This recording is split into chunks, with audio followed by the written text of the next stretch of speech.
interventions. And it's the futures of capitalism from Australopithecus to the Anthropocene, the 21st century world system, by Professor Christopher Chase Dunn. Professor Dunn is a distinguished professor of sociology and director of the Institute for Research on World Systems at the University of California, Riverside, USA. He's the author of The Spiral of Capitalism and Socialism with Terry Boswell, Rise and Demise Comparing World Systems with Thomas D. Hall, and Social Change, Globalization from the Stone Age to the Present with Bruce Lerell. He's the founder and former editor of the Journal of World Systems Research. Chase Dunn is currently doing research on transnational social movements. He also studies the rise and fall of settlements and polities since the Stone Age and global state formation. Let me also add that this particular session is a collaborative session with the Emancipatory Future Studies Project at WITS, which I lead, and COPAC. So there's going to be a register circulating as well, just for you to sign for that project. Over to you, Chris.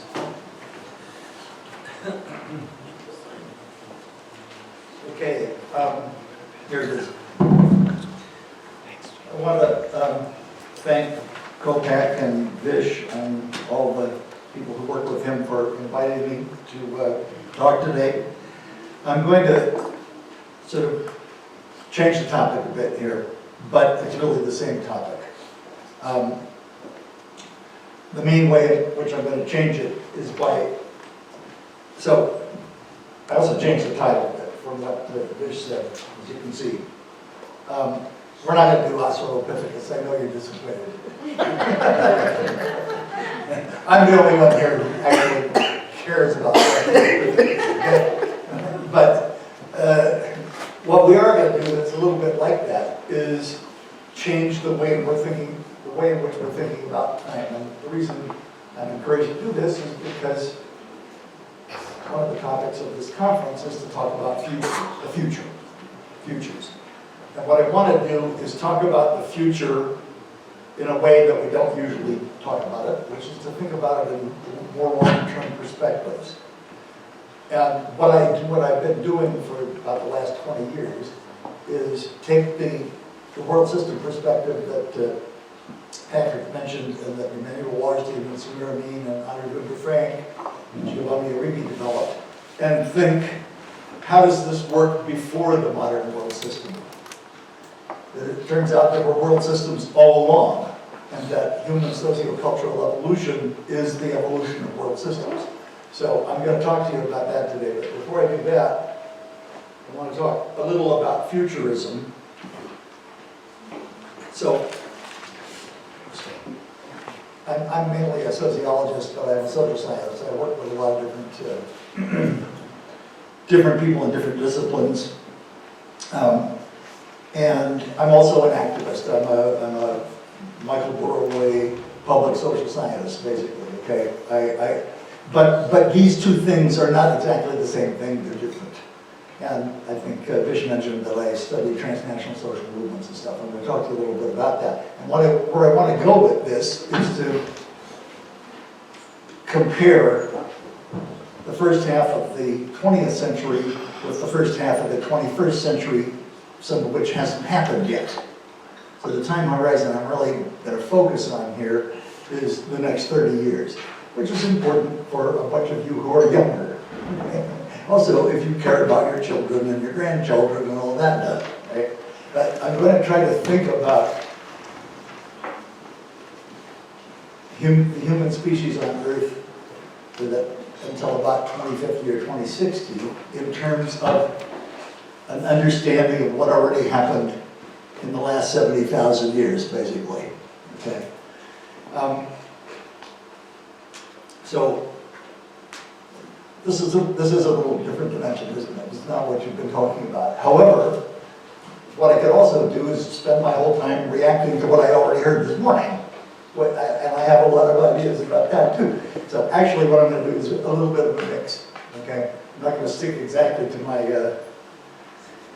program here. I'm going to also discuss some of the issues that were raised in the discussion this morning.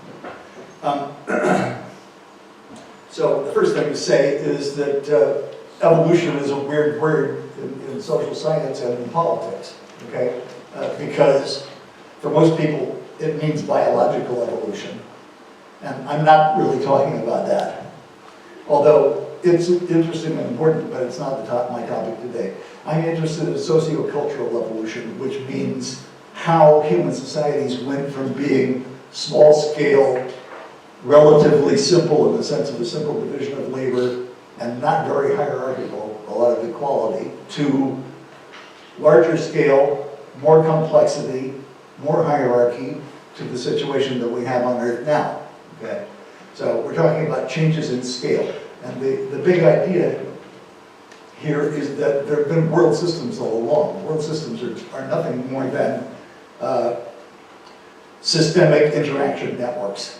That's what they are. Okay? Meaning people who live in different polities under authority structures are interacting through trade and warfare and communication and intermarriage with people in other polities. And the ones that they're interacting with, that's their world system. And the world system is important for the reproduction of their everyday lives. Well, world systems, there's only one world system now. It's a global system. We all live in it. And that's also going to be my focus. I actually don't know that much about South Africa, although I'm fascinated with South Africa. Okay, and I'm learning quickly, but I'm not an expert on South Africa. What I have been doing for many, many years is studying the whole global system and the fact that it's hierarchical. We'll talk about that in a little bit, and that South Africa is part of that. Okay, it's what we call part of what we call the semi-free. And I'll explain what I mean by that in a minute.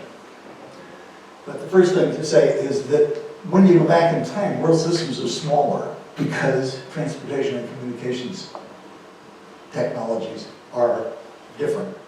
People basically carrying stuff on their backs, and about the break between biological and socio-cultural evolution happened with the emergence of language, and language enabled humans to live inside their social structures, and that happened over a period of a couple of 250,000 years, but about 70,000 years ago, there's the oldest evidence that we have of cave paintings and beads are from some caves down on the Cape, okay?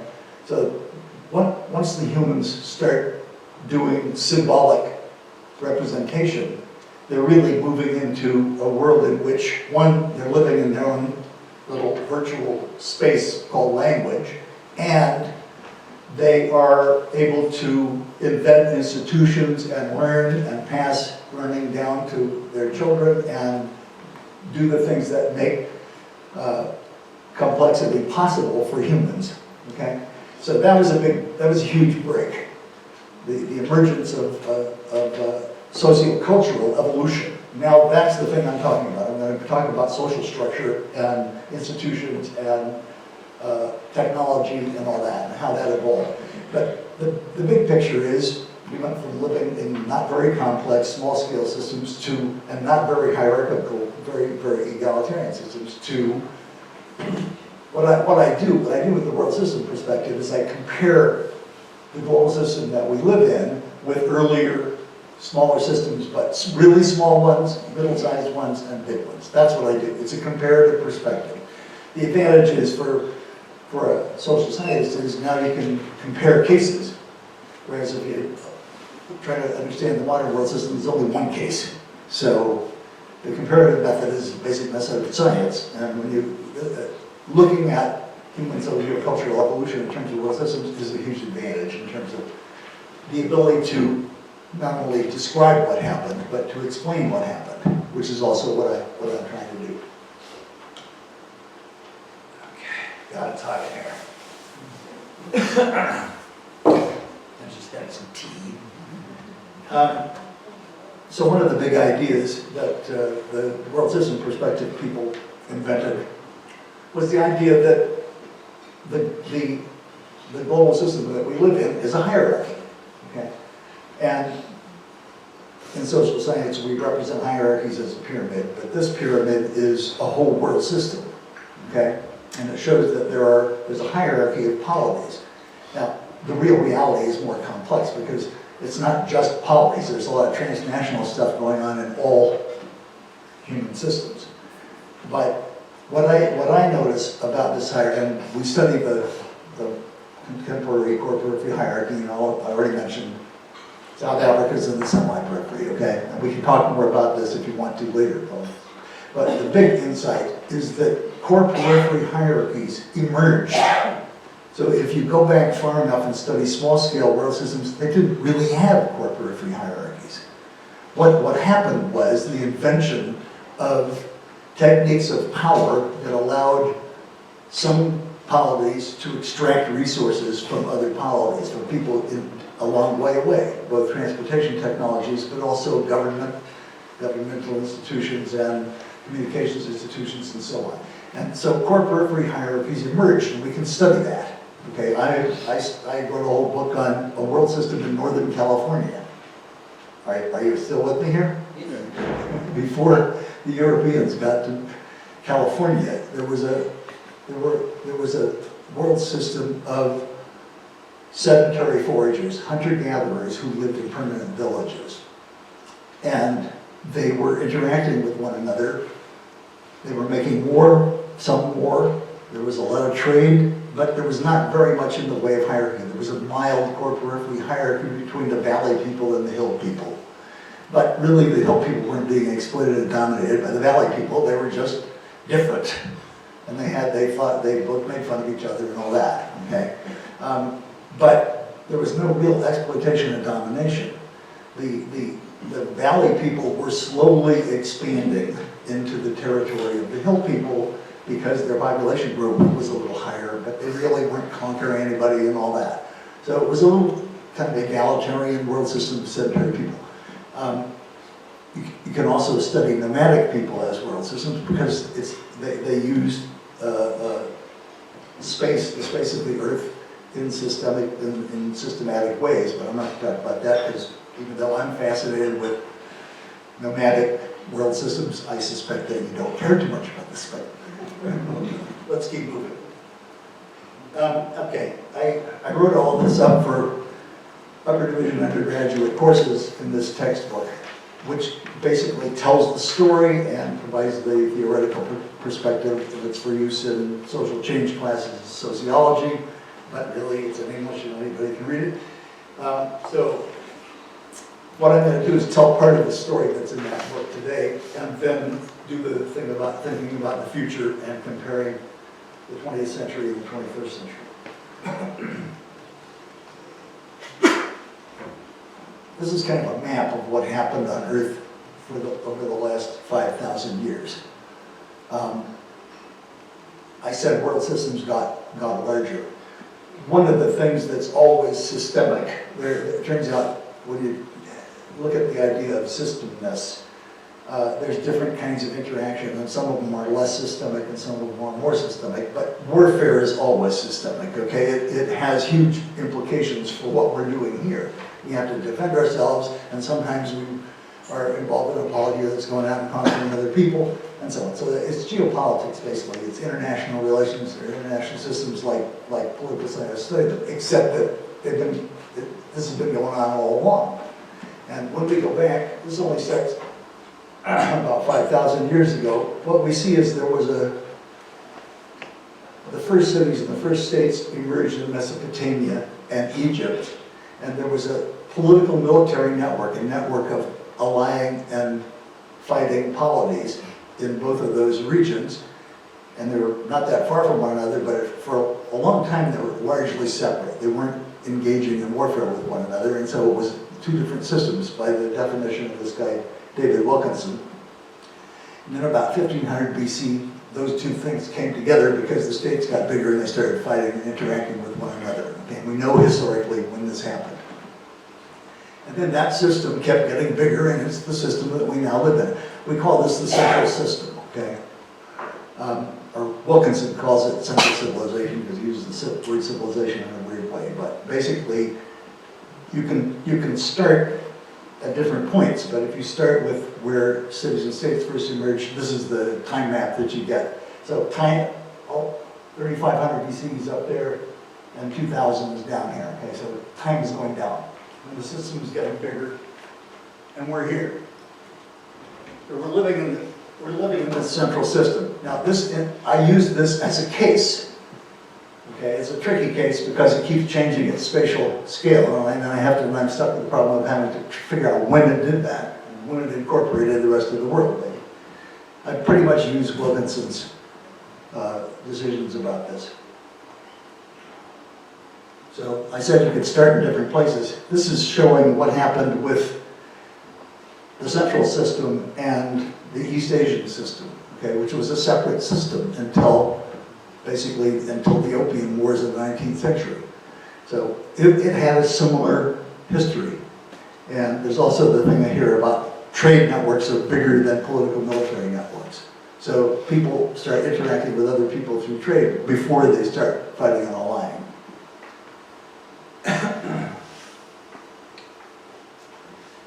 Now, what we do at our project is we use I'm a quantitative sociologist, so what we do is we use some measures that we can use across cultures and across time. And they're not perfect measures, but they're good, pretty good. And so those two measures are the sizes of settlements, and settlements are camps, hamlets, villages, towns, and cities. So it's just a general term for cities. Except that we're interested in when they got bigger, and we're basically interested in the population sizes of settlements. And you can see this with archaeological evidence. Okay, you don't need historical evidence, you don't need documents, you don't need writing. You can tell from archaeology how big the settlement is. You can make a good estimate of how many people live there. The other measure that we use are the spatial size of autonomous polities. And here for that we need historical evidence, okay? We know when so-and-so conquered such and so on. And the unit of analysis there is basically some notion of power and control over territory. And we can get this from atlases and stuff.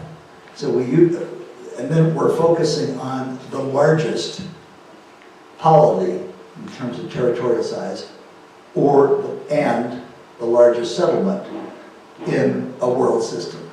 And we're studying how those things change over time. And one of the things that we see is their cycles, okay? Settlements get bigger, and then they get smaller, and they get bigger, and they get smaller, because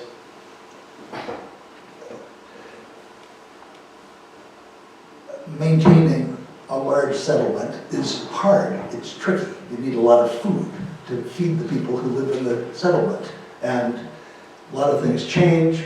There's climate change, there's technological change, there's conflict, there's conflict within societies, conflict between societies, so there's a cycle. And the same is true of the territorial sizes of polities. So we study this cycle, we call them upswings and upsweeps. And we have data every 25 or every 50 or every 100 years, depending on when we're doing it. We also have 5 cases that we're doing. Mesopotamia in the early Bronze Age, Egypt in the early Bronze Age, and then I said they emerged in 1500 BC, so that from then on we're studying the central system, and we studied 2 other cases, South Asia and East Asia. So we have data over long periods of time. Now, we'd like to study other places on Earth too, but we so far at least don't have the kind of data that we need to do that. Okay. Wilkinson did a whole thing about a West African world system stuff, but we don't have measures of the largest polities and largest settlements every 25 or 50 years for the Americas, for the Andes and Mesoamerica, and for Africa and other areas. I'm interested in Oceania, I'm interested in Southeast Asia and stuff, but we don't have enough data to make statements about what our results are for places like that. The other thing that we're interested in are scale changes, okay, both big ones going up and going down. So what happens every once in a while is some group of people figure out how to live in a larger settlement. So when I said the first city is in Mesopotamia, it was a city called York. And it was about 50,000 people lived in York at its peak, and it declined and then came back and so on. what was going on there was larger scale irrigation agriculture. There was also already irrigation agriculture in an adjacent valley in what's now Iran, on the Susiana Plain. But some people who lived down on the floodplain, who were small-scale farmers, started digging big canals between the two rivers and creating agriculture on a much larger scale and using plows and stuff like that. So the amount of food went way up, and that made it possible to have a city. But just having, okay, you can't have a city if you don't have enough food, but you also need ideas to have a city. You need to mobilize people. Okay, you're changing the way, you're changing everything. The size of the settlements they live in, how they relate to each other, what they think about each other. What happened was the emergence of religious movements in which the priests, they also invented writing and the potter's wheel and a whole bunch of things, but the priests had come up with an idea that we are all slaves of the city god. So they already had slavery, but now the city itself was God. Right? We love our cities and stuff, but we have baseball teams, but nobody suggests that the city itself is God. But in Mesopotamia, they did. They built a big temple, and that temple represented the god of the city. And these were Sumerians. They had a Sumerian culture. They spoke a Sumerian language. And they invented the first writing, real writing on earth. Okay, it was cuneiform script, and it's basically hieroglyphics, but using little stab stuff in clay. They were able to build the first city and live in it for a while, and then it kind of collapsed. But the other thing that happened was other people living on the floodplain of the Tigris and Euphrates copied them. And a whole bunch of city-states emerged. And then they started interacting with one another and warring with one another over the control of territory and trade routes, because there's not much wood and there's no stone in the floodplain of the Tigris and Euphrates. So they were dependent on trade routes for surrounding areas, so control of those trade routes was important. The other thing was the rivers are navigable going downstream but not upstream, so there's a complex communications and transportation system there, which allowed this system of multiple city-states to continue for 1,000 years, okay? There were attempts, there was hegemony, rise and fall of hegemons, but there was no empire formation until the Akkadian Empire came along, which basically conquered the whole place and a whole lot more. Now, the same thing happened in Egypt, except that conquest happened earlier, because Egypt is a simpler system. It's a linear system. It's the Nile. You control the Nile, you've got everybody, okay? So empire formation happened more rapidly in Egypt. Anyway, what we do is we count now for these 5 cases when the upsweeps of cities, of settlement sizes and things like the Akkadian Empire happen. Scale changes in the sizes of polis. Now what is that? Well, those are the events that constitute the emergence of complexity and hierarchy. So if you're studying human socio-cultural evolution, those are the historical events that account for it, okay? We also study collapses, or downsweeps, which is going down further than the average downswing. We define that quantitatively, but collapses are you stay down for a while. You get down further than is normal, and you stay down there for a while. The interesting finding there is there are 2 or 3 urban collapses and 2 or 3 collapses of the sizes of polis. So there's always recovery, and collapses don't last that long, okay? It's interesting to see when they do happen, and I want to figure out why, but the finding that I want to mention today is there are collapses. There have been collapses already. I'm sure you've heard about the Mayans and blah, blah, blah. But most of the time the recovery is pretty quick, and sometimes it's not. And those are the things that we call collapses, but there aren't very many of them. Does this have implications for the 21st century? Yeah, probably. So this is just kind of a stylized drawing of what happened on Earth in terms of the evolution of the size of polities. And my California world system is not even on this, okay? So the systems of the egalitarian systems of small-scale sedentary societies and nomadic systems are not here.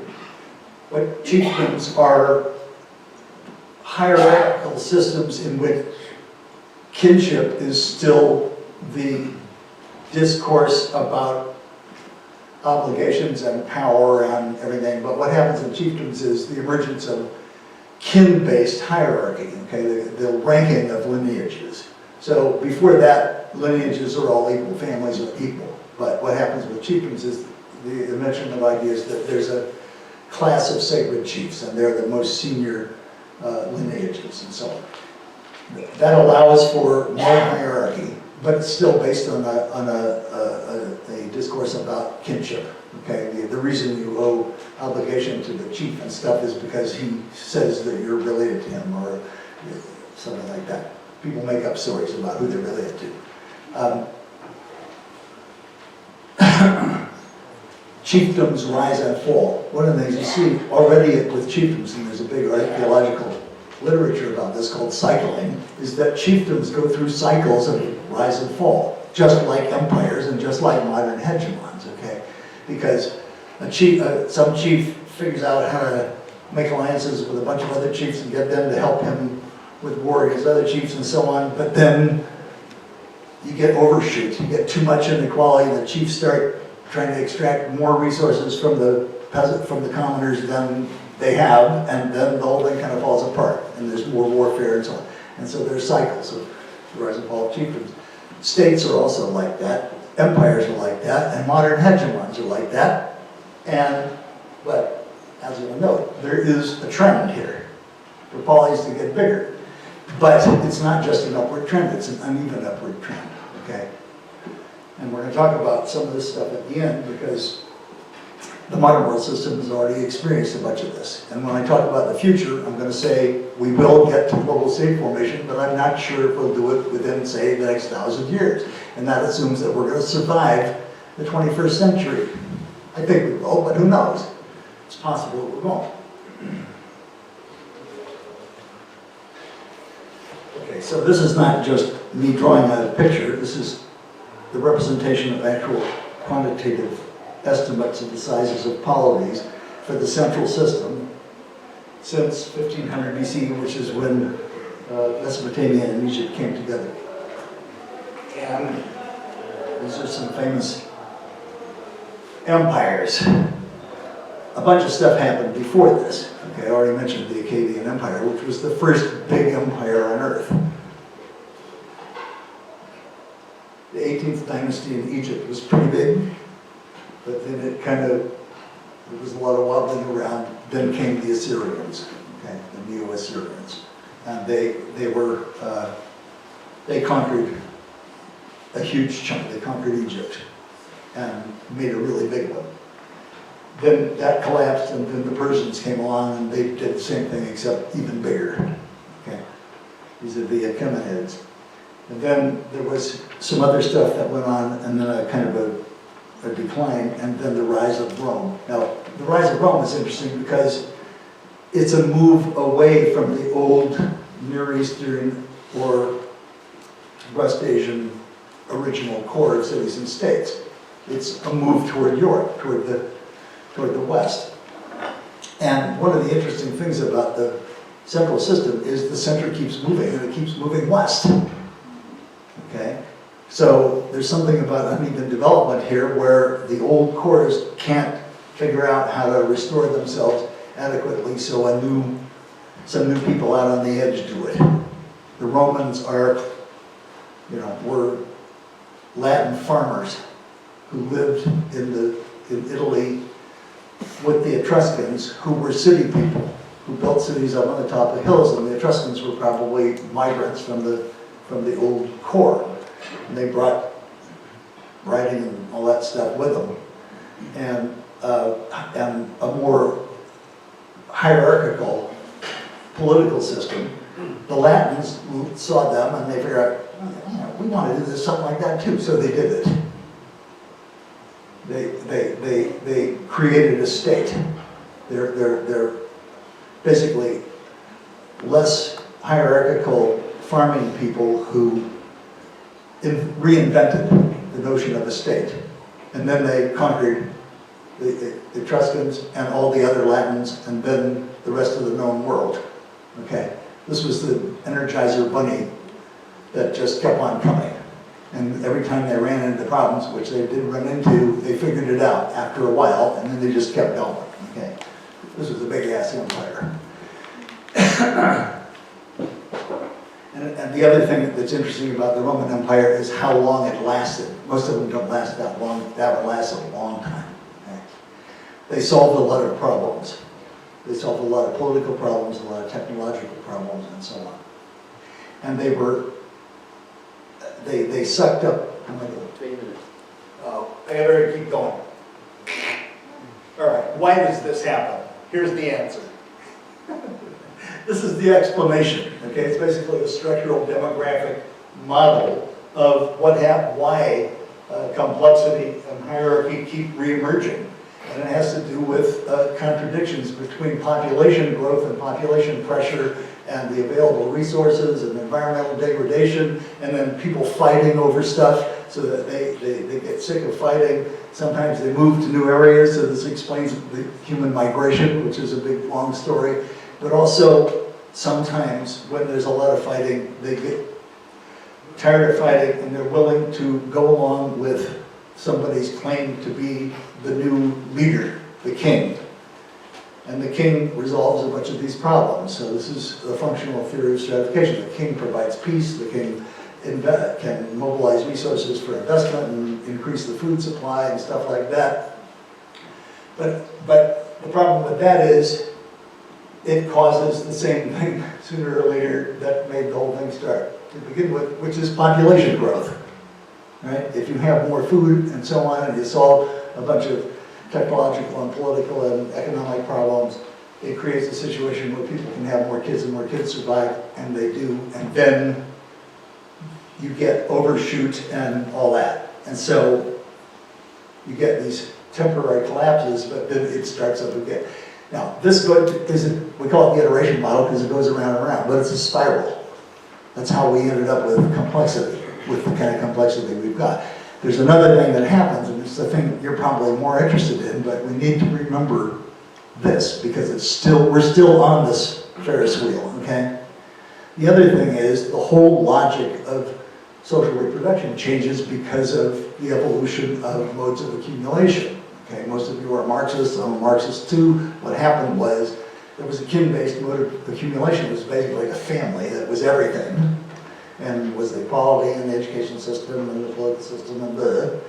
But that works best for small groups of people who can talk with one another a lot, and it doesn't work very well once you have bigger groups of people. So hierarchy emerges, and the emergence of hierarchy was first chiefdoms and then states. And what states and chiefdoms do is they coordinate complexity. In part, that's what they do. Okay. They also eventually, the elite gets too big and they overtax people, and then the whole thing falls apart. But it usually comes back. There's a recovery. Okay. So the tributary modes of production emerged out of the kin-based modes of production and over the tops of the kin-based modes. The tributary modes of production is basically the use of institutionalized coercion to extract surplus product from people. Okay? I mentioned that it started off as a theocracy, but it quickly turned into a military theocracy in which the police and the army were invented, both to defend against other societies, but also to police the polity within. So the tributary modes of production are what lasted for thousands of years, but there was another thing happening in the interstices. Both the empires and specialized trading polities out on the edge, in what we call the semi-periphery, specialized in trade, and they were agents of commodification and the use of money and the expansion of trade routes and stuff. This is already going on in the Bronze Age, okay? I don't know if you've heard about the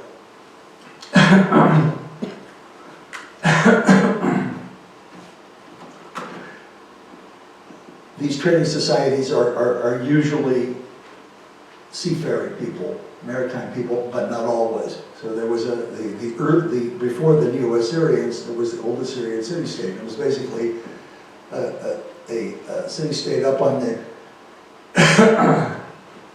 up on the Tigris that specialized in donkey caravan trade and linked in the Bronze Age this huge big area.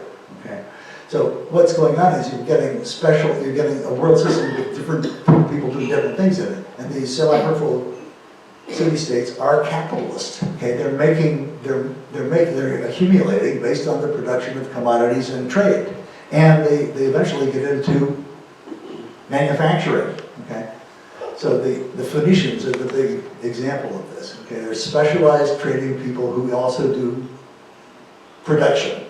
Now, their labor relations aren't what we think of as capitalist labor relations, but they're using whatever institutional forms are available to mobilize labor for commodity production. So I'm willing to call that capitalism, although if you want to call it ancient capitalism or something, that's okay with me.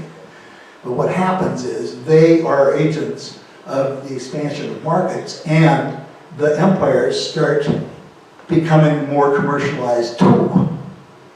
And then what happens is when empires are strong, these guys are in tough shape. They always have to make a deal, and they always have to pay off the emperor, Dunn. Sometimes they get conquered and so on.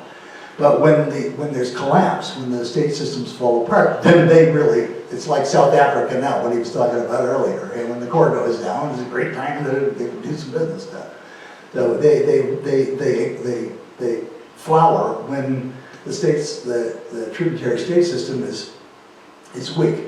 And then what happens in Europe is after the decline of the Roman Empire, no real serious states emerge. So you have this multi-polity system, in which the states are weak. We call it feudalism, but it's a context in which once after the collapse, after deep feudalism and the rise of Islam and stuff happens, once the market starts back up again and long distance trade starts back up, you have all these revolutions in cities in which merchants basically take over. And then there's a fight about states, because the states are, in the hands of feudal lords and stuff, but they increasingly get influenced by this rising market and finance capital and all that stuff. So you have the emergence of predominant capitalism in Europe, and then a new kind of colonialism. Well, it's not actually new. These capitalist city-states have been doing it for thousands of years, but it's colonial empires rather than conquering your neighbor empires. And so the emergence of the modern world system is basically the rise of semi-peripheral Europe in a Eurasian world system in which it's the advantage it has for the emergence of capitalism is that the tributary mode of production is weak. It's feudalism, which is very decentralized tributary mode of production. Okay, so I mentioned semi-peripheral development. We find this over and over again. It's people out on the edge who, they don't actually innovate so much. What they do is they implement innovations. So they borrow innovations from wherever they come from, but they put them into practice, and they make it happen, and they do new things, and the main phenomenon that we see are semi-peripheral chiefdoms, in which some chieftain on the backside of the island conquers the whole island and makes an island-wide chiefdom. Semi-peripheral capitalist or semi-peripheral marcher states in which a polity out on the edge conquers the whole place and makes a big empire. The Roman Empire is an example, but the Aztecs are an example. When we count all the upsweeps, about half of them are semi-peripheral marcher states, okay? I mentioned Europe was semi-peripheral in the Afro-Eurasian system. All three modern hegemons, the Dutch, the British, and the English, were formerly semi-peripheral. Okay? So there's a process of uneven development here where the center keeps, the old core gets stuck in its ways, and new people out on the edge end up, and they not only, sometimes they conquer the whole system, but sometimes they change the logic of the system. Semi-peripheral capitalist city-states didn't conquer the whole system. They changed its logic. That's where capitalism came from, people specializing in trade. And Europe is unique because it's both. Okay? They end up with capitalist states, although these little semi-protected city-states were already capitalist states, but not of the kind we usually think of. All right, I just did that. Oh, I know you're happy because now we get to talk about the world system that you live in. Okay.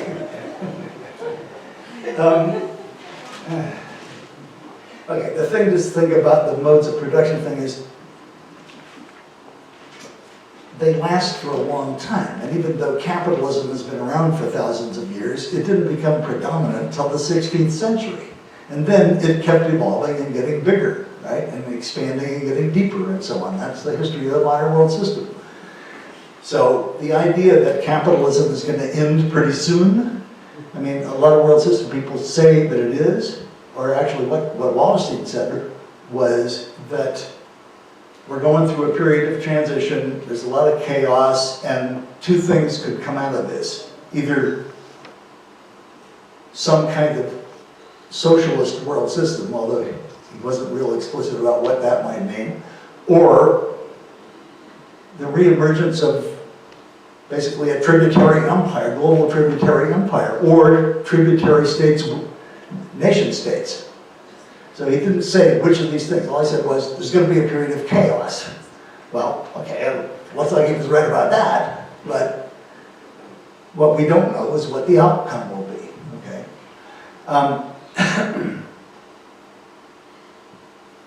I've got a few, how much time? 15 more minutes. Okay, that's not as bad as I thought.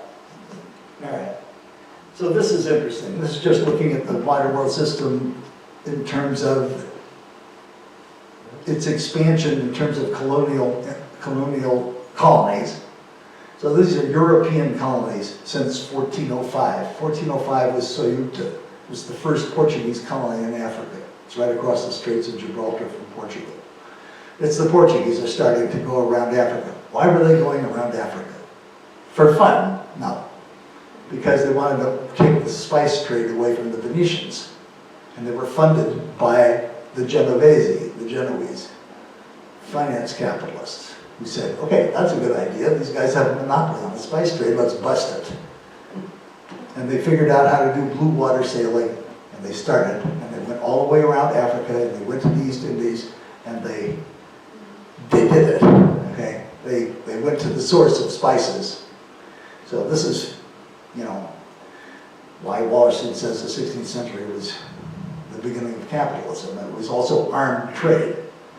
You know, it wasn't just capitalism in the sense of the market and stuff. It was state power, it was finance capital and state power in the form of a navy using coercion to figure out how to extract surplus from people because you're monopolizing something that they're all hooked on, a drug called spices. That was 1405. Then there's waves of European colonialism. Okay, that's the blue thing down at the bottom. What happens is the Portuguese and the Spanish do it first, and then the French and the English and the Dutch get into it. And then, and you guys know something about that, and then it keeps expanding. So the Europeans are basically taking over the world here. This is the rise of the West, as we say. And there's still waves of colonialism in the 19th century. Okay, they're still doing it. This is just a count of colonial governors from a book by David Henney.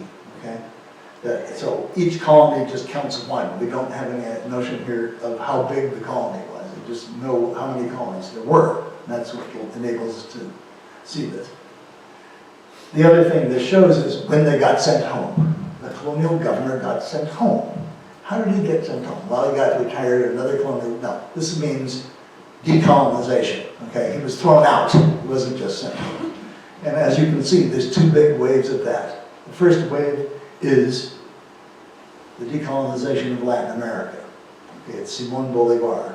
That's that first big red spike right there. But there's another little red spike.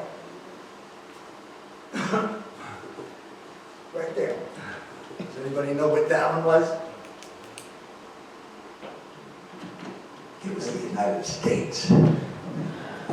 We sent our colonial governors home.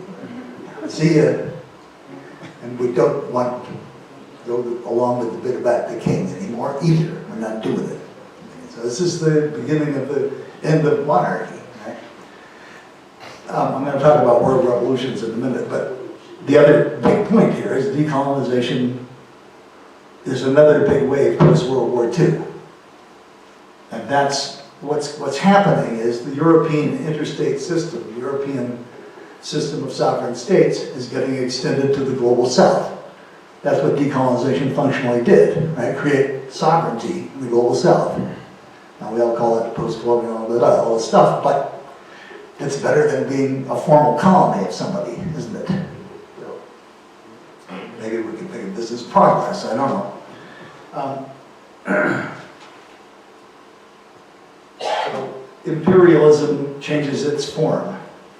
The Acadian kind was you conquer a territory and you extract resources from that territory. First you steal all their stuff and then you get their peasants to pay you taxes.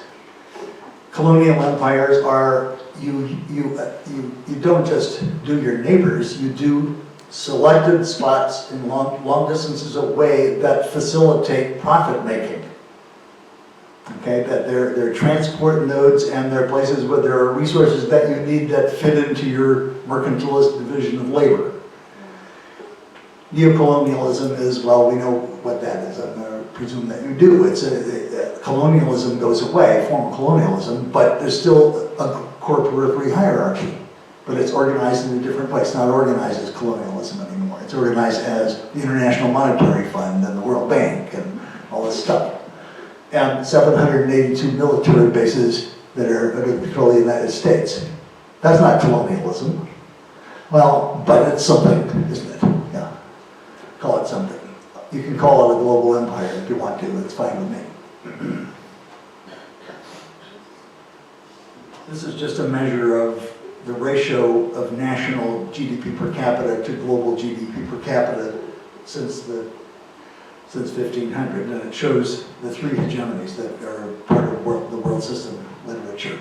The idea is, what are the differences between a system in which capitalism is predominant versus a system in which tributary empires are predominant, is that you get hegemony instead of territorial empire. Hegemony is, there's the modern capitalist world economy is always multicentric. Okay, there's a set of core states. Now, hegemony is power, the power distribution within the core. But this is an important insight because when we're talking about global governance and all this stuff, this is global governance. This is how it works in the modern world system. Okay, it's the rise and fall of hegemons. Hegemons, one of the things they do is provide order and ideology and so on. It's a mixture of consent and coercion.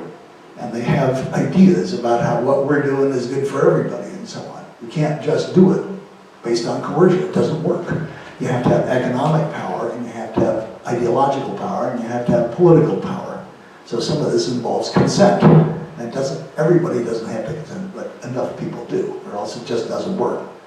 And we're living in a period where U.S. hegemony is declining. So that explains a ton about what's going on. Okay, we don't have a 800-pound gorilla economically anymore. We just have an 800-pound gorilla militarily. And that's semi-illegitimate by the rules of global culture, in which everybody believes about democracy and everything, that the structure of the system itself violates the stuff that almost everybody believes. Does that cause trouble? Yeah, it causes a lot of trouble. This is another measure. It's just the percentage of the total GDP accounted for by the US GDP, and so that red line is the trajectory of the United States since 1820. 1945, why is the US percentage of world GDP so high in 1945? Because everybody else is bombed to smithereens. It's the last man standing, okay? But it's been declining since then, okay? It went way down. That's the recovery of Europe and some other places. But then it's been declining ever since. This is not the greatest measure of hegemony, but it's one pretty important measure. And there's the other countries in here.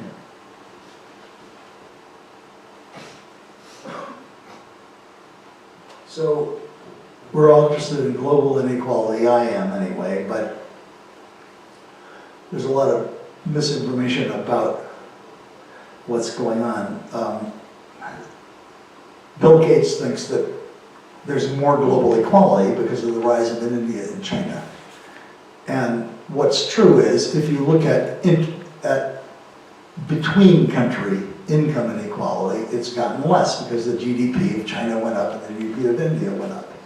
But if you also include within country inequality, it has not gone up. Are you following me here? Yeah. So there's two kinds of inequality that you have to put together to really study global inequality. That's between country inequality and within country inequality. What's happened is between country inequality has reduced a little bit because of India and China. Within country inequality has increased, not in every country, but in a lot of countries. And the net effect is not much change. What happened on Earth was income inequality went way up in the 19th century. This is industrialization and stuff. And then it pretty much stayed at this high level. It didn't go down. Now, we also are interested in other kinds of inequality, okay? Political inequality and all this kind of stuff. You got 5 minutes. Okay. I got one more idea I got to introduce here because it's important for what I want to talk about the 21st century. We don't usually think of the world polity as having a corporate hierarchy and as a single arena of politics, but I want you to do that, okay? Think about it, it's not just international trade and all this stuff. There's been world politics since the 16th century in the capitalist world economy. And it's not just the elites who do it. They're the ones who are the most conscious of it. But what happens is there's rebellions and revolutions in the whole system. And a lot of times, especially when you go back a few hundred years, the people who are doing that don't even know about the other people, okay, who are doing it. But when they all happen in the same periods of time, the same decades, who knows about it are the people in the center. So the movements and the rebellions and the revolutions are connected to one another through the hierarchy of the system. And we call those things world revolutions. It's a weird, it doesn't mean the same thing as what revolutions means when you're thinking about national societies or nation states, okay? It means something else. It doesn't mean everything changes, it just means there's a period in which people are unhappy and they're protesting and they're burning shit down and everything, and the elites have to deal with this somehow. And they do. And there's competition because it's a multi-centric core. There's competition in the core for who's going to be the next hegemon or who's going to get the most goodies right now. So it's the ones who most successfully deal with these rebellions who end up being the next hegemon, okay? It's part of statecraft in the core, is to run the colonial empire and compete with the other colonial empires and to cool out the revolutions. But there's a series of revolutions and each one is a bit different. It has its own culture, it has its own issues and all that stuff, but it's been going on since the Protestant Reformation, okay? I don't have time to talk about all of these. I'd like to, but I'm running out of time. But I am going to talk about two of them, 1917 and the one we're in now, okay? So the first half of the 20th century was what Eric Hobsbawm called the age of extremes, okay? The British hegemony was coming to an end, so we didn't have a hegemon anymore holding everything together. There were rising powers that were challenging Britain economically and militarily, okay? The US was one of them, ended up allying with the British, but the Germans didn't ally with them, and that was a long story. You all know part of it because it's part of South African history, okay? The Jameson raid was the first battle of World War I, if you follow me, okay?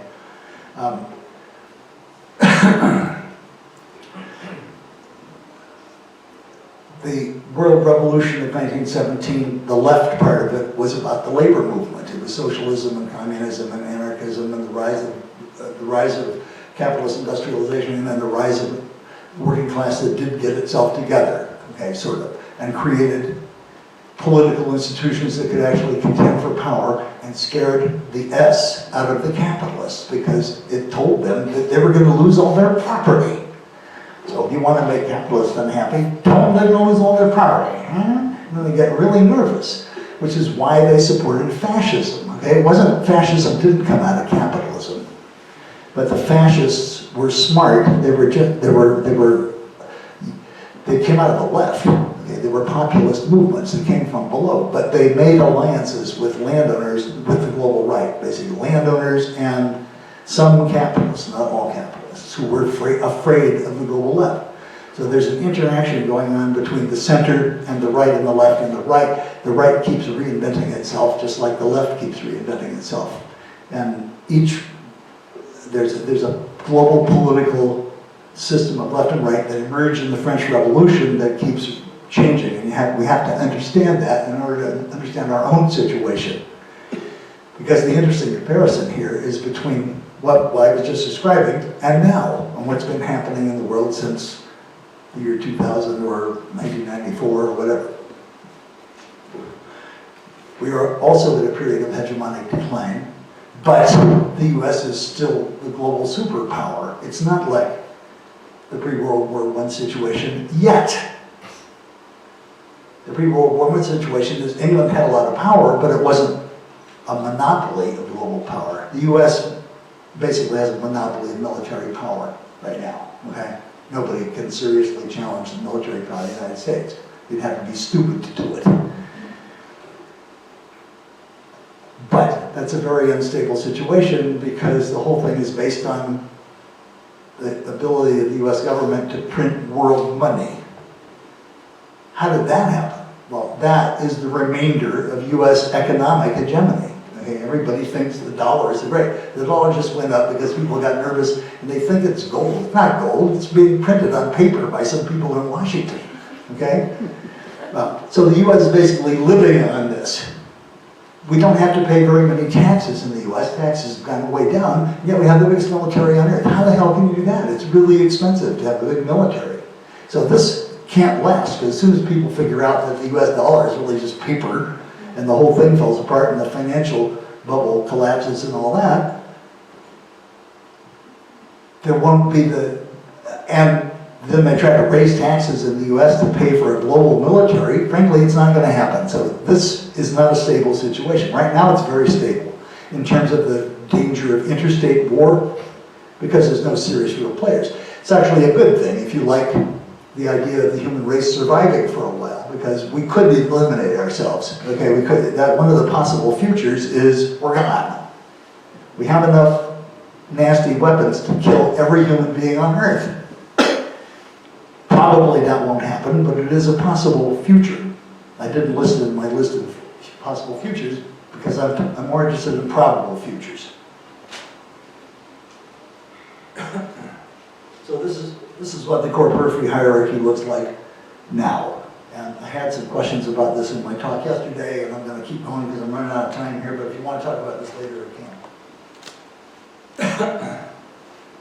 Okay, so Giovanni Arrighi, in his book, The Long 20th Century, and his book, Adam Smith in Beijing, lays out carefully what are the exact differences and similarities between the first half of the 20th century and the situation that we have in the world now.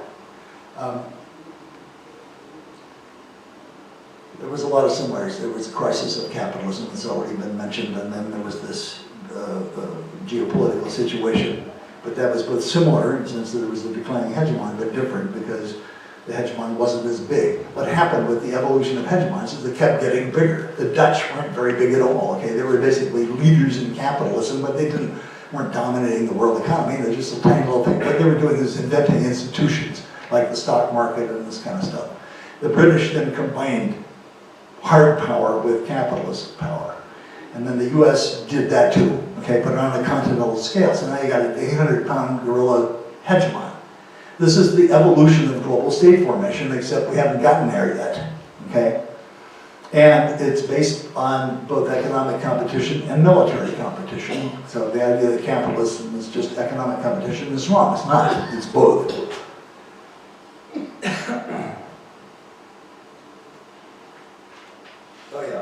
did all this work on the World Social Forum. We did surveys and stuff. And the thing I want to say is that the contemporary global left has a particular structure that's very different from the structure of the global left in the World Revolution of 1917. It's basically a network of movements, and the World Social Forum is the perfect representation of this. And we did surveys and asked people, which movements are you parts of, and we came up with this. And the interesting thing about this network is we did these surveys at 4 different World Social Forums, one in Porto Alegre, one in Nairobi, and one in Detroit, and one in Atlanta, and we got almost the same result. So this is a structure of movements that exists all over the world. It's a little different, and it's a little changing over time. We did these surveys from 2005 to 2011, okay? The main point here, it's like the world system. It's a multi-centric network, but it's one in which everybody is connected. And there's peripheral movements, small movements, and then there's the big ones in the middle.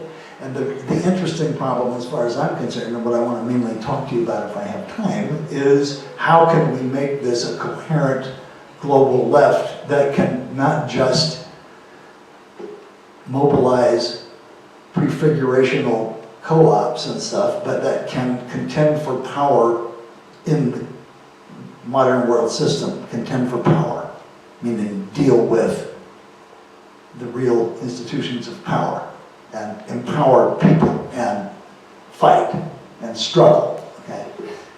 And the trick then is to put this web of movements together into a larger single movement on a global scale, okay? I know what the culture of the global left is, and we heard it all morning. Okay? It's prefigurationalism and horizontalism and all this stuff. And this wasn't invented in the current revolution. It was invented in my revolution, the World Revolution of 1968. So it's basically a continuation of that. Okay? All these ideas came from that, came from the Port Huron statement. So I'm not saying all that's bad, although I have red angles about this. What I'm saying is, it's a reality, we've got to deal with it, we can't make it go away. What we need to do is construct organizational structures that allow for all that, and that make it possible and empower people in the ways that we were discussing this morning. But we still we can't no longer go along with the bit about we can't have any organizations. That's not going to do it, folks. We have a crisis. The pink tide is over. Deglobalization is on us. Global climate change is happening. A whole bunch of people, from the point of view of the capitalist world economy, are the fourth world. Capitalism doesn't need them at all. Okay, they're not doing anything except making trouble. This is a scary situation. The right is on the rise. Not just because of the things it talks about, but it's some other more basic things like security and stuff. Okay, the right plays that card and they win. Okay, we need to think about that too. People need security. If you don't give it to them, if they don't have it, they will do some really weird things. And that explains a ton about the rise of the global right. How am I doing? Well, you should wrap up. Yeah, I'm wrapping up. Yeah. With that, okay, the next 4 futures, there they are. So this is scary. I already mentioned Wallerstein and the possibility of global fascism. The tributary mode of production keeps reinventing itself. It co-evolves with capitalism. It doesn't go away. Okay, we don't have monarchism anymore, but we have new forms of monarchism. This is the stuff about authoritarian states and stuff like that. So one outcome of the current mess is the rise of a tributary state, either globally or locally. A whole bunch of tributary states, or a global tributary state. My friend Bill Robinson's talking about the global police state. It's also possible there could be another round of US hegemony. Okay, I don't think that will happen. But Obama talked about an industrial policy in the United States, and then they called him a socialist and stuff when he mentioned that. But the current Democrats are talking about it, and it's possible for the United States to become an economic hegemon again if everything were done right. I don't think it will happen because basically the Wall Street people don't do it, but you never know about capitalism. The thing that I learned from Marie is capitalism is pretty flexible. It already did a bunch of weird stuff, made big changes. It evolved. It evolved for 500 years. So this thing that was mentioned this morning about green capitalism, you know what? That could happen, okay? It would probably be better than carbon capitalism. So, you know, I think there's two real possibilities in the world, and history is open-ended, so it does depend to some extent on what we do, but we have to do it now understanding what the context is. One is capitalism. This is the end of capitalism.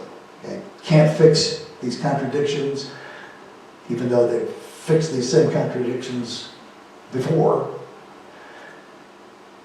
Or a new systemic cycle of accumulation. That's what Irrigation calls it, another new form of capitalism. Either of those things could happen in the next several decades. And whether one or the other happens depends on how bad it is. And I know this is not a happy thought, but this is sort of disaster socialism. The worse it is, the more there's the perfect storm of calamities, the bigger chance we have to really transform capitalism and have a different kind of system. But if the calamities are spaced out and there's time to recover and adapt and stuff, it'll probably just be another form of capitalism.